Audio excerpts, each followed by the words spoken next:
My cheating Korean Mafia husband dumped me for his mistress, thinking I was just a useless housewife. He didn't know I was the hidden heiress who controlled his empire. The divorce papers landed on the marble table with a sharp slap, and Hous' mistress smirked from where she draped herself across my husband's arm. "Sign them," he said, his voice cold as winter in Seoul. "You were always just a pretty face who couldn't even give me an heir." What he didn't know was that every building he stood in, everyone in his account, every breath his empire took, I owned it all. Welcome to my channel, and don't forget to subscribe. Where in the world are you watching from? The champagne glass slipped from my fingers, shattering across the penthouse floor in a constellation of crystal and golden liquid. But the real breaking sound was my heart, watching my husband of 5 years kiss another woman in our bedroom doorway, his hands tangled in her hair the way they used to tangle in mine. "Ho," I whispered, my voice barely audible over the pounding of blood in my ears. He turned, and for a moment I saw something flicker in his dark eyes. Guilt? Remorse? No, it was annoyance, as if I were an inconvenient interruption to his evening plans. "Naomi." My name sounded harsh on his tongue, nothing like the way he used to murmur it against my skin during our honeymoon in Jeju Island. "We need to talk." The woman, blonde, willowy, everything I wasn't with my brown skin and curves, smiled at me with practiced sympathy. I recognized her. Svetlana Volkov, the daughter of Hous' Russian business partner. She'd been at our anniversary party just 2 months ago, had complimented my dress while plotting to take my place. "There's nothing to talk about," I said, surprised by the steadiness in my voice. My grandmother always said I had iron in my spine. I was about to need every ounce of it. I can see perfectly clearly. Ho had the audacity to look relieved. He guided Svetlana past me into the living room, pouring himself a scotch from the crystal decanter I'd given him for his last birthday. The irony wasn't lost on me. "This hasn't been working for a while," he began, settling into his rehearsed speech. "You're a good woman, Naomi. Kind, but you don't understand my world. The family business requires someone with connections, someone who can navigate the complexities of international trade. International trade. That's what he called it now. As if the Kim family wasn't one of Seoul's most notorious mafia clans, their empire built on smuggling, protection rackets, and blood money that stretched from Busan to Los Angeles. "Someone who can give you children," I said quietly, watching him flinch. That was the real issue. 3 years of trying, of treatments and hope and disappointment, and he decided I was defective. Useless. "Svetlana is already pregnant," he said, and those 4 words were designed to cut. They did their job perfectly. "I'm filing for divorce. You'll be taken care of course. A monthly allowance, the house in Pasadena, your car." He was so generous, giving me back the crumbs of my own life. "I want you out by Friday," he continued. "My lawyers will be in touch. Sign the papers, Naomi. Don't make this difficult. You have no position here, no power. You were always just a housewife who didn't fit into my world." Svetlana curled against him like a satisfied cat. "You should be grateful," she purred. Ho is being very fair. Most men would simply throw out a barren wife with nothing. The rage that rose in me was molten, but I'd learned to keep it beneath the surface. My grandmother taught me that too. Never show your hand until you're ready to play it. "Of course," I said softly, gathering the shattered pieces of my dignity along with the crystal on the floor. "I'll sign the papers. I'll leave quietly. That's what good, powerless housewives do, isn't it?" Ho nodded, already dismissing me, already turning his attention back to his pregnant mistress and the empire he thought was his. As I walked to the guest bedroom, where I'd apparently been relegated, my phone buzzed. A message from my lawyer, the one Ho didn't know about. The one who'd been preparing for this moment since I'd first caught the scent of his affair 6 months ago. "Everything is ready. Just say the word." I looked at my reflection in the hallway mirror. My grandmother's eyes stared back at me, dark and knowing. She'd built an empire of her own, hidden behind shell corporations and proxy holders. And when she died, she'd left it all to me. Every building Ho operated from. Every account he thought was his family's. Every shipping route. Every warehouse. Every politician in their pocket. The Kim family had been borrowing my power for 5 years, and they never even knew it. I typed back a single word, "begin." Friday would come. Jinho would learn what happened when you underestimated the quiet woman who'd been holding your leash all along. Where in the map are you watching from? The Kim family estate sprawled across 3 acres in Hancock Park, a monument to old money and older secrets. I'd only been here a handful of times during my marriage. Jinho preferred keeping his simple American wife separate from family business. Now, standing in the great room with my soon-to-be ex-husband's entire clan assembled, I understood why. His father, Kim Tae-sung, sat at the head of an enormous ebony table, his face carved from granite and disapproval. Jinho's 2 brothers flanked him like guard dogs, and his mother watched me with eyes that had always found me lacking. Too dark, too foreign, too beneath them. The divorce will be handled discreetly, Tae-sung announced in Korean, assuming I couldn't understand. Jinho had never bothered to learn I was fluent, that I'd studied the language in college, that I'd spent years understanding every word they said about me. We'll give the girl enough to keep her quiet. No scandal, no claims on family assets. She has no claims anyway. Jinho's older brother Minjun laughed. What's she going to do? She has no family, no connections, nothing but what we gave her, nothing but what they gave me. The statement hung in the air like smoke. Jinho stood beside Svetlana, his hand possessively on her still flat stomach. She wore my jewelry, the pearl necklace I'd left on the bathroom counter 3 days ago. The sight should have devastated me. Instead, I felt nothing but cold calculation. Naomi understands her position, Jinho said, finally acknowledging me. She's being reasonable. Aren't you, Naomi? All eyes turned to me. The poor little housewife. The barren disappointment. The woman who'd failed to secure her place in their dynasty. I have some questions about the settlement, I said quietly, pulling out the folder my lawyer had prepared. About the properties. Tae-sung waved a dismissive hand. You get the Pasadena house. It's generous. More than adequate for a woman in your position. I meant the other properties, I continued, placing documents on the table. The warehouse complex in San Pedro. The office building downtown. The shopping center in Koreatown. I need clarification on those. The room went still. Jinho's eyes narrowed. Those have nothing to do with you. They're family holdings. Are they? I slid the first document toward Tae-sung. Because according to the Los Angeles County Recorder's Office, the San Pedro complex is owned by Grandmother's Legacy Trust, as is the downtown building, and the Koreatown property. Minjun snatched the paper, his face reddening as he read. This is some kind of forgery. Our family has owned these properties for 15 years. Your family has leased these properties for 15 years, I corrected. From a trust established by my grandmother, Josephine Chin Williams. The same trust that owns 70% of the assets you believe belong to the Kim family. The same trust that, upon her death 3 years ago, passed entirely to me.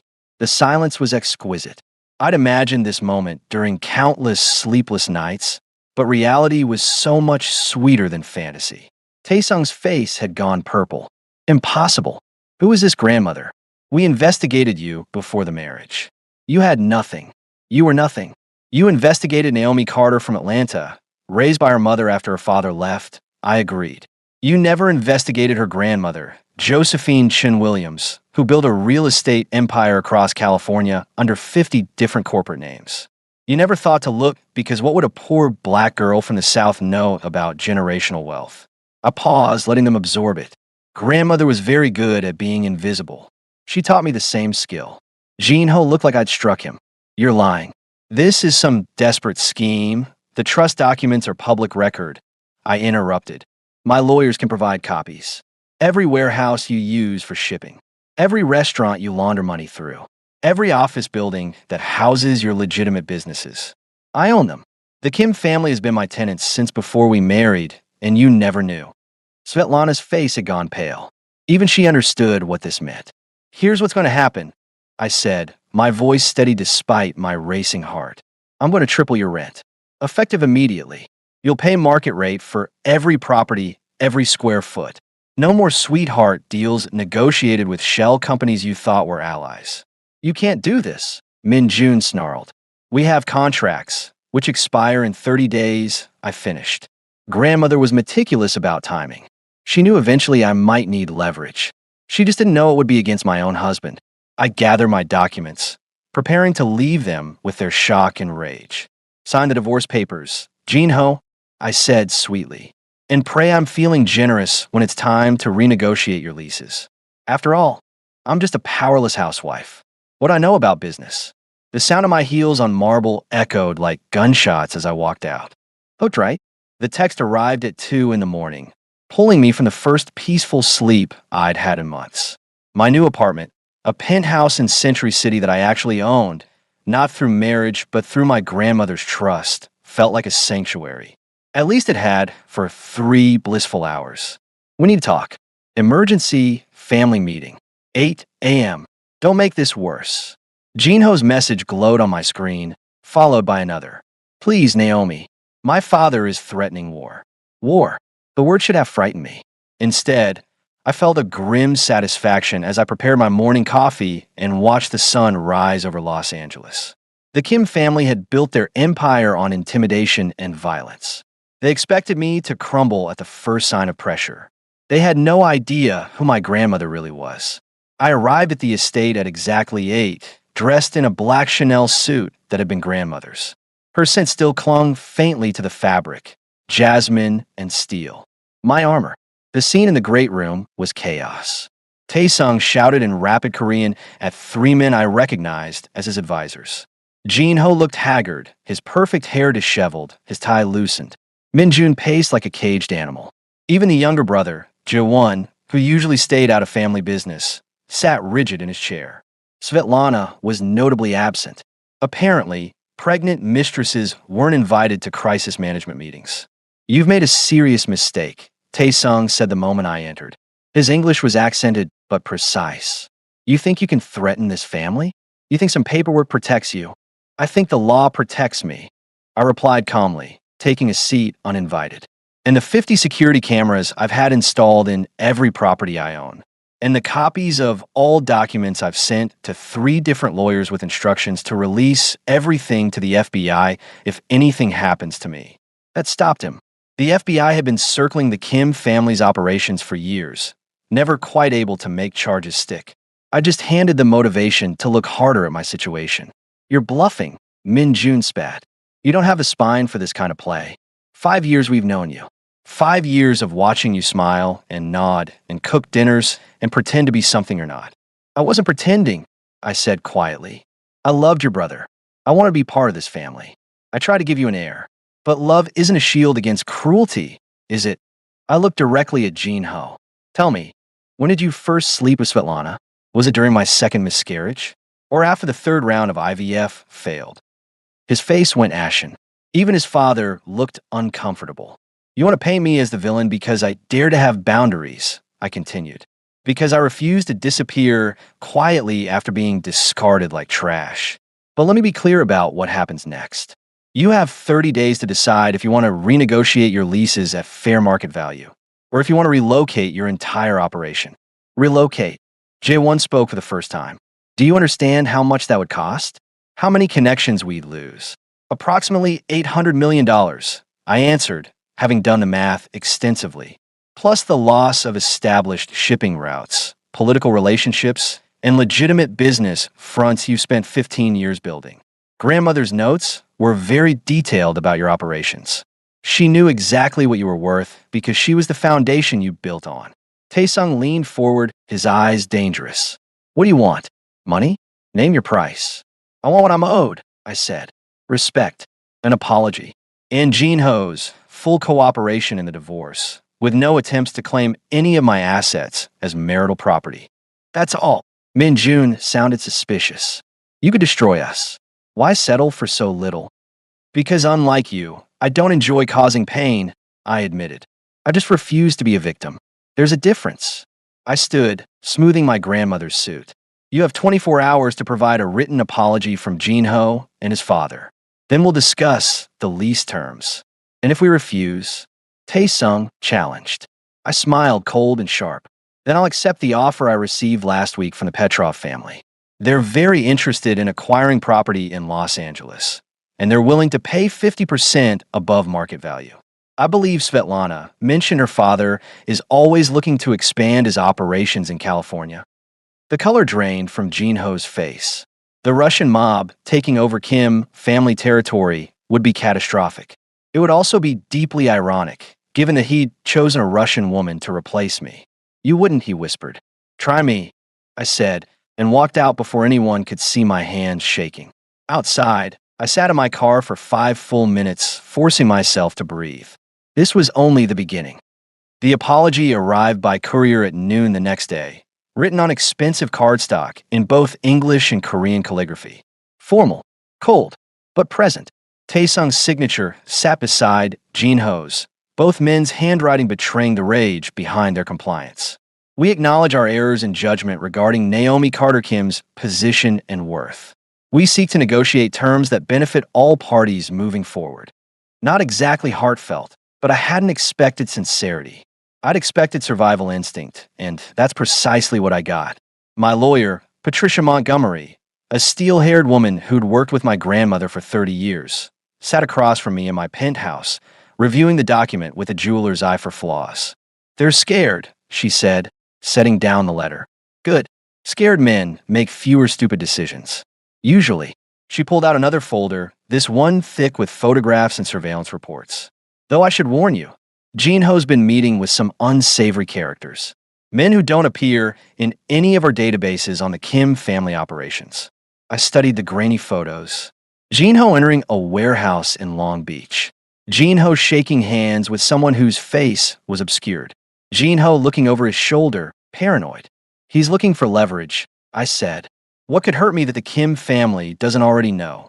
Patricia's expression turned grim. Your mother. 2 words that made my blood run cold. I hadn't seen my mother in 8 years. Hadn't spoken to her in 5. The day I married Ho was the day she called me a fool for trusting a man, for believing in love, for not learning from her mistakes. We'd screamed at each other in the bridal suite, and I'd walked down the aisle with tears still drying on my cheeks. What about her? I managed. She's in Las Vegas. Has a gambling problem that's gotten significantly worse. Owes approximately $300,000 to some very patient creditors who are now becoming impatient. Patricia slid another photo across the table. My mother, looking older than her 56 years, leaving a casino at dawn. Hou's people found her 2 days ago. They've been watching her, documenting everything. The trap became clear. He'll offer to pay her debts in exchange for information about me, about grandmother. Anything he can use to challenge the trust. Or simply to hurt you, Patricia added. Naomi, your mother doesn't know about your grandmother's empire. She doesn't know about the trust, but she knows other things. Personal things. Things that could be weaponized in a dozen different ways. I stood, walking to the floor-to-ceiling windows that overlooked the city. Somewhere out there, my mother was drowning in debt and desperation. And my husband, ex-husband, soon, was circling like a shark. Pay her debts, I said quietly. Naomi, all of them. Today. And then bring her here. Patricia was quiet for a long moment. You know she'll ask for more. She always does. Your grandmother warned you about this. Grandmother also taught me that family is complicated, I replied, and that sometimes the strongest position is the one nobody expects you to take. Ho thinks my mother is a weakness. Let's make her a strength. 6 hours later, my mother stood in my penthouse living room, looking around with the same calculating expression I remembered from childhood. Deborah Carter had been beautiful once, before disappointment and bad choices carved lines into her face. She was still striking, tall and proud despite everything life had thrown at her. So this is where you've been hiding, she said, her voice carrying the slight rasp of too many cigarettes. Playing queen in your tower while your husband parades his pregnant girlfriend around town. I saw it on TMZ. The whole world knows you got dumped, baby girl. Hello, mother. I didn't move to embrace her. We'd never been that kind of family. She laughed, bitter and knowing. Don't hello mother me. Your lawyer paid off 300 grand in debts and flew me here first class. What's the angle? What do you want? Information, I said. Hou's people have been following you. They're going to approach you soon, probably tonight or tomorrow. They'll offer money for anything you can tell them about me. About grandmother. About our family. And you want me to lie to them? She pulled out a cigarette, then remembered where she was and put it away. Tell them you're broke? Tell them some sob story? No, I said, pouring her a drink. Scotch. Neat, the way she'd always preferred. I want you to tell them the truth. Every embarrassing story from my childhood. Every mistake I made. Every weakness you think I have. She took the glass, suspicion sharp in her eyes. Why would I do that? Because I'm going to pay you $500,000, I answered. And because everything you tell them will be exactly what I want them to hear. Understanding dawned on her face, followed by something that might have been respect. You learned from Josephine after all, she murmured. God help them. God help us all. I corrected. My mother played her role perfectly. I watched from Patricia's surveillance van as she met Hous men at a dingy bar in Koreatown, her performance worthy of an Oscar. She drank too much, on purpose. She cried, calculated tears. She told them everything they wanted to hear. Naomi always was a dreamer. She slurred into her fourth vodka tonic, paid for by Min Jun's associate. Thought she was better than me. Thought marrying rich would save her. But she's got nothing. That grandmother of hers? Josephine was just a janitor who got lucky with some real estate. Bought a few buildings in the 70s when they were cheap. That's it. The trust documents say different, the associate pressed. 70% of Kim family holdings. Paperwork can say anything, my mother interrupted. I'm telling you, there's no secret empire. Josephine had maybe 5, 6 buildings tops. And she was paranoid, always hiding money, never trusting banks. Half of what she claimed to own probably doesn't even exist. You know how old people get. She tapped her temple. Dementia. By the end, she thought she was Rockefeller. I watched the associate lean forward, hungry for this narrative. It was exactly what the Kim family wanted to believe, that I was bluffing, that the trust was inflated, that they still held the power. What about Naomi's education? He asked. Her background. My mother laughed, harsh and cutting. She went to community college on scholarships. Worked 3 jobs. Met Ho at some charity event where she was serving champagne. She saw a meal ticket and took it. Can you blame her? Girl grew up poor as dirt, watching me struggle. She wanted better. Every word was designed to paint me as a grifter, a social climber with delusions of grandeur. Every word was exactly what I'd scripted. When my mother finally stumbled out of the bar, $3,000 richer from the expense money they'd given her, Patricia turned to me in the van. They bought it, she said. Every word. Good. I removed the headphones. Now they'll get aggressive. They'll think they can pressure me into a settlement because my backing is fictional. They'll overplay their hand. And when they do, we'll show them exactly how real grandmother's empire is. The next morning, I receive an invitation to meet Taesung alone. Not at the estate. Not at a restaurant. At one of the warehouses in San Pedro. One of my warehouses, though he still didn't seem to grasp that fact. Patricia advised against going. It's a power play. Possibly dangerous. Let me send security with you. No, I said, understanding what Taesung was doing. He wants to intimidate me on what he thinks is his territory. Let him think he succeeded. The warehouse was exactly what you'd expect from a Mafia operation. Concrete floors, dim lighting, the smell of motor oil, and something darker underneath. Taesung waited in the center of the space, flanked by 4 men whose suits couldn't quite hide the weapons they carried. I walked in alone, my heels echoing in the cavernous space. You've been lying, Taesung said without preamble. Your mother confirmed what we suspected. This trust is a fantasy. A few properties exaggerated into an empire. You're a con artist who got lucky marrying my son. Is that what you believe? I asked calmly. I believe you've overplayed your hand. The apology you received? Consider it withdrawn. The lease negotiations? Over. You'll take what we offer in the divorce, $2 million in the Pasadena house. And you'll sign a non-disclosure agreement about this family. Or what? He smiled cold and final. Or we'll make your life very difficult. Your mother's debts can be reinstated. Your reputation can be destroyed. Accidents can happen to young women who make enemies of powerful families. There it was, the threat I'd been waiting for. The line crossed that would justify everything that came next. I pulled out my phone, typed a single message, and hit send. What are you doing? Taesung demanded. Sending a signal to my property manager, I said.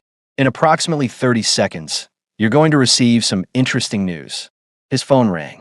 Then Min Jun's. Then all 4 bodyguards' phones simultaneously. Taesung answered, his face going from confident to confused to enraged as he listened.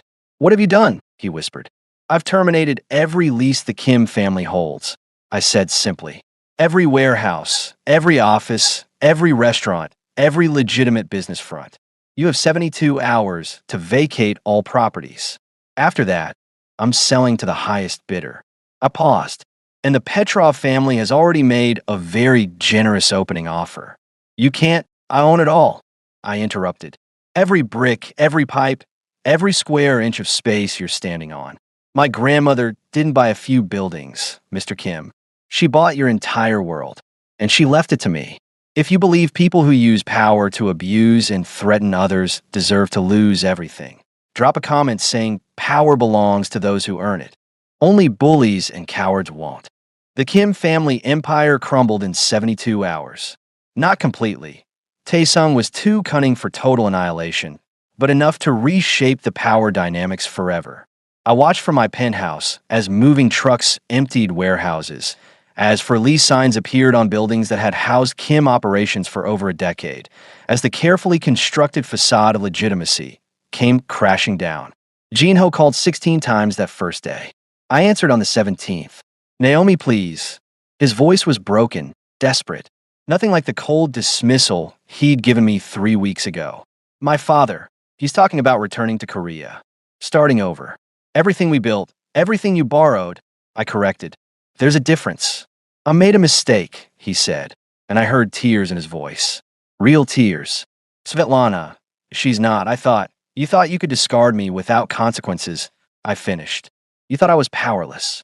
A useless housewife who'd fade away, quietly, while you built your perfect life with a woman who could give you children. I paused, letting the silence stretch. How was Svetlana, by the way? The silence that followed told me everything. She left, he finally admitted. When she realized, when my father told her about the properties, about losing everything, she went back to Russia. Said she wouldn't raise a child in poverty. He laughed, bitter and broken. The pregnancy might have been a lie anyway. Her father called yesterday. Said it was just business. No hard feelings. I should have felt vindicated. Instead, I felt tired. I loved you, I said quietly. Did you know that? I actually loved you. Not your money, not your family name, not what you could give me. Just you. The man who brought me coffee in bed and laughed at terrible movies and held me when the fertility treatments failed. I know, he whispered. God, Naomi, I know. I threw away something real for something that looked shinier.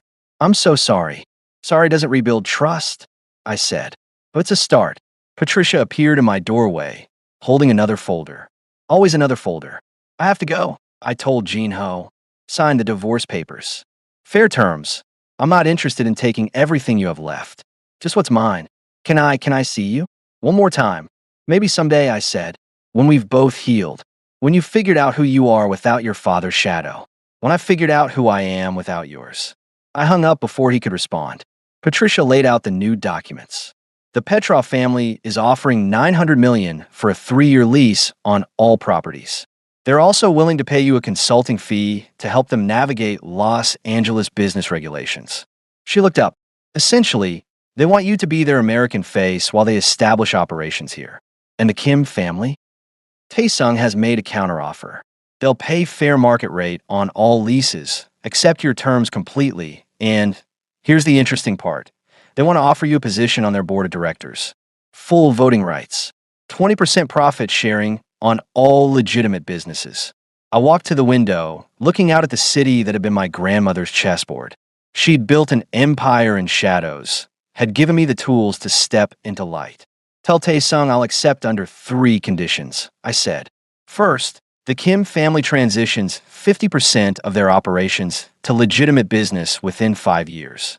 I want infrastructure development, real estate management, tech investment, things that don't require FBI surveillance.